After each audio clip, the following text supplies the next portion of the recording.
Évangile de Jésus-Christ selon saint Luc au chapitre 19. En ce temps-là, Jésus partit en avant pour monter à Jérusalem. Lorsqu'il approcha de Bethphagée et de Béthanie, près de l'endroit appelé Mont des Oliviers, il envoya deux de ses disciples en disant « Allez à ce village d'en face. À l'entrée, vous trouverez un petit âne attaché, sur lequel personne ne s'est encore assis. Détachez-le et amenez-le.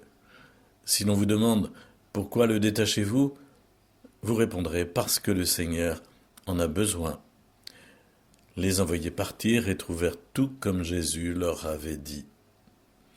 Ils amenèrent l'âne auprès de Jésus, jetèrent leur manteau dessus, y firent monter Jésus. À mesure que Jésus avançait, les gens étendaient leurs manteaux sur le chemin. Alors que Jésus approchait déjà de la descente du mont des Oliviers, toute la foule des disciples, remplie de joie, se mit à louer Dieu à pleine voix pour tous les miracles qu'ils avaient vus. Et ils disaient « Hosanna, béni soit celui qui vient, le roi, au nom du Seigneur, paix dans le ciel et gloire au plus haut des cieux. » Quelques pharisiens qui se trouvaient dans la foule dirent à Jésus « Maître, réprimande tes disciples. » Mais il prit la parole en disant « Je vous le dis, si eux se taisent, les pierres crieront. » Dans son récit de l'entrée de Jésus à Jérusalem, Luc souligne la montée vers Jérusalem. Il nomme la ville 2 à 3 fois plus que les autres évangiles. Il transforme l'ordre des tentations au désert. La 3e a lieu au pinacle du temple de Jérusalem. Lors de la transfiguration, il mentionne que Moïse et Élie parlent de son départ à Jérusalem. Et Luc agence sur 10 chapitres de son évangile comme un long voyage, une longue montée, plusieurs fois soulignée, à partir du chapitre 9, verset 51, comme s'accomplissait le temps où il allait être enlevé au ciel, Jésus, le visage déterminé, prit la route de Jérusalem.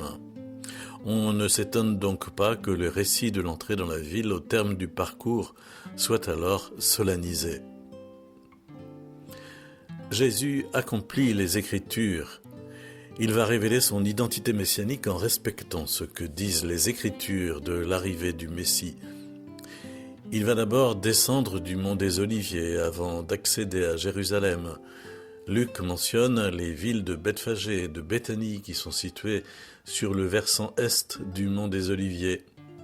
Et on se souvient alors de la prophétie de Zacharie, chapitre 14. « Voici qu'un jour vient pour le Seigneur.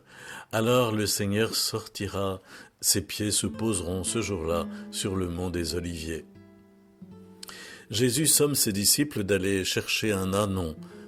L'ânon est la monture prédite pour l'envoyé de Yahvé quand il entrera dans la cité sainte. Dans le livre de la Genèse, chapitre 49, le sceptre royal n'échappera pas à Juda jusqu'à ce que vienne celui à qui le pouvoir appartient. Il attache à la vigne son ânon, au cep le petit de son ânesse. Cette monture symbolise l'humilité du nouveau roi qui va exercer l'autorité du Père. Il suffit de comparer les entrées triomphalistes des empereurs à Rome pour constater cette modestie. L'enthousiasme, l'exubérance dominent, comme l'annonçait Zacharie au chapitre 9. « Exulte de toutes tes forces, fille de Sion, pousse des cris de joie, fille de Jérusalem. Voici ton roi qui vient à toi, il est juste et victorieux, pauvre et monté sur un âne, un ânon, le petit d'une ânesse. » Luc met aussi dans les cris de la foule l'acclamation d'un psaume « Hosanna, donne Seigneur, donne le salut, donne Seigneur, donne la victoire ». Citation du psaume 117, verset 25. Celui qui vient, le Messie, est enfin arrivé. L'évangéliste oriente aussi l'acclamation populaire vers la dimension royale du Messie. Jésus est le roi, sage et humble, le nouveau Salomon, accueilli lui aussi avec les louanges de ses sujets. Les rameaux de myrte, de saule, de palmier sont associés dans la Bible à un moment solennel, la fête juive des tabernacles. On trouve cela dans le Lévitique chapitre 23. Et l'Ancien Testament avait annoncé la venue du Messie avec des rameaux Dieu le Seigneur nous illumine, rameaux en main, formez vos cortèges jusqu'auprès de l'autel. Psaume 117, verset 27. Jésus sait où il va, il sait ce qui l'attend. Même si l'euphorie de la foule était superficielle, et Luc témoigne de cette superficialité quand il écrit les mots « pour les miracles qu'ils avaient vus ». Les pharisiens, les érudits de la loi et des prophètes n'ont pas été dupes. Ils ont décelé le message que voulait livrer Jésus, à savoir le Messie d'origine divine est arrivé. Ils veulent donc faire taire la foule qui acclame celui qu'ils considéraient comme un imposteur. Jésus, face à cette demande, leur répond que même si l'allégresse de la foule est réprimée, les pierres vont se réjouir.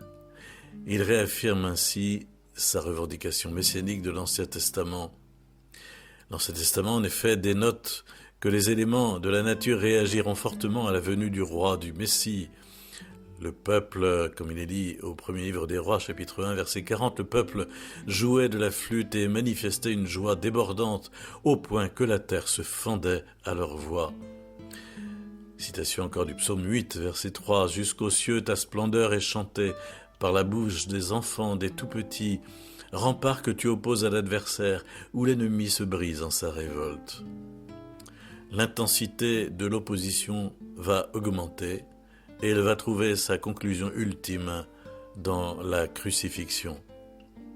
Aujourd'hui, l'Église, accompagnée par l'Esprit, a perçu ce que peut-être l'assistance de la ville sainte n'avait pas réalisé. Malgré l'acclamation Hosanna, Jésus est celui qui vient comme sauveur. Elle le célèbre et l'acclame en ce jour des rameaux, prélude à la Passion.